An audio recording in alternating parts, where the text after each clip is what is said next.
دو ایسی بدبختی والے کام ہیں جن سے اللہ نے اعلان جنگ فرمایا. ایک ہے سود کا کام کرنے والا. ہاں اس کے قریب بھی نہ جائیے گا. کبھی کتنا بڑا نفع کیوں نہ نظر آ جائے, کبھی کتنی بڑی مجبوری کیوں نہ آ جائے, سود پر کام مت کیجئے گا, کیونکہ اس سے رب نے جنگ کا اعلان فرمایا. دیکھیں دو قسم کے لوگوں کی لڑائی ہوتی ہے. دو مضبوط لڑتے ہیں, ہم کہتے ہیں پتہ نہیں کون جیت جائے, دونوں ہی تگڑے ہیں. ایک کمزور اور ایک مضبوط ہو تو بندہ کہتا ہے یار لگتا تو یہی ہے مضبوط جیتے گا, مگر کیا پتہ کمزور آج اپنا کوئی داؤ لگا لے. لیکن اللہ سے جب جس کی جنگ ہے اس میں تو 100% یقین ہے نا کہ سامنے والے نے برباد ہی ہونا ہے. میرے رب کی قدرت کا عالم یہ ہے کہ اللہ سے بہت سارے لوگوں نے جنگ کرنے کی کوشش کی. اچھا دو قسم کے لوگ کون ہیں؟ ایک سود کا کام کرنے والا, ایک اللہ کے پیاروں سے, اللہ کے ولیوں سے دشمنی کرنے والا. تو جس نے اللہ کے ولیوں سے دشمنی کی اللہ نے اس سے بھی اعلان جنگ فرمایا.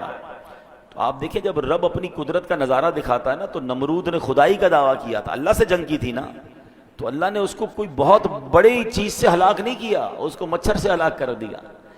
میرا رب وہ ہے کہ جب وہ چاہے تو اللہ اکبر, پرندے چھوٹے چھوٹے ابابیل جن کے قدموں میں چھوٹے چھوٹے کنکر ہوں, ان سے ہاتھیوں کے لشکر کے پرخچے اڑا دیتا ہے. تو اللہ سے کبھی جنگ نہ کیجیے گا. بخاری شریف کی حدیث سنیں, حدیث قدسی ہے. اللہ فرماتا ہے من عادى لی ولیا فقد آذنتہ بالحرب, یعنی جو میرے کسی دوست سے دشمنی کرے میں اسے اعلان جنگ دیتا ہوں. تو کبھی بھی اللہ والوں سے نہیں لڑنا. اچھا اب سود تو بڑا کلیئر ہے نا کہ بھائی کاروبار میں ہے یا کسی کو قرض دیتے ہوئے کوئی سود لے رہا ہوتا ہے, سود کما رہا ہوتا ہے, وہ تو فوراً چھوڑ دیں.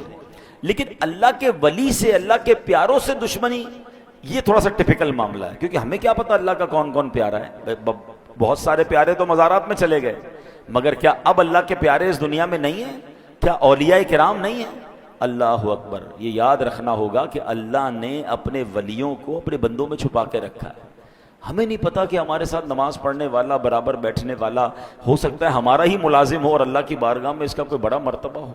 تو اس کا مطلب یہ ہے کہ ہمیں سب سے پیار سے بات کرنی ہے.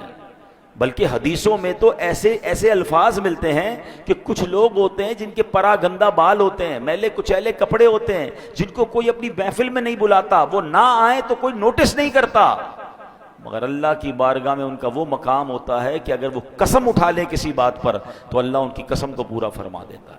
ہمیں ایسے لوگوں سے زیادہ ڈرنا چاہیے جن کو کوئی نہ پوچھے نا کہ یار یہ تو بڑا عجیب سے کپڑے ہیں, میلے کچیلے ہیں, کوئی پرسنالٹی بھی نہیں ہے, کوئی بلا بھی نہیں رہا. کیا معلوم اللہ کی بارگاہ میں اس کا کیا مرتبہ ہے.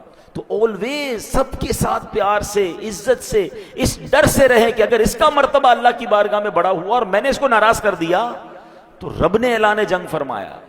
اور ایسا ہوتا ہے, ہمیں پتہ بھی نہیں چلتا, اچانک کاروبار تباہ ہو جاتا ہے, اچانک لائف خراب ہو جاتی ہے, اچانک بیماریاں آ جاتی ہیں, فیملی ڈسٹرب ہو جاتی ہے. چیک کیجئے کسی کا دل تو نہیں دکھا دیا, ہاں کسی کے ساتھ زیادتی تو نہیں کر دی.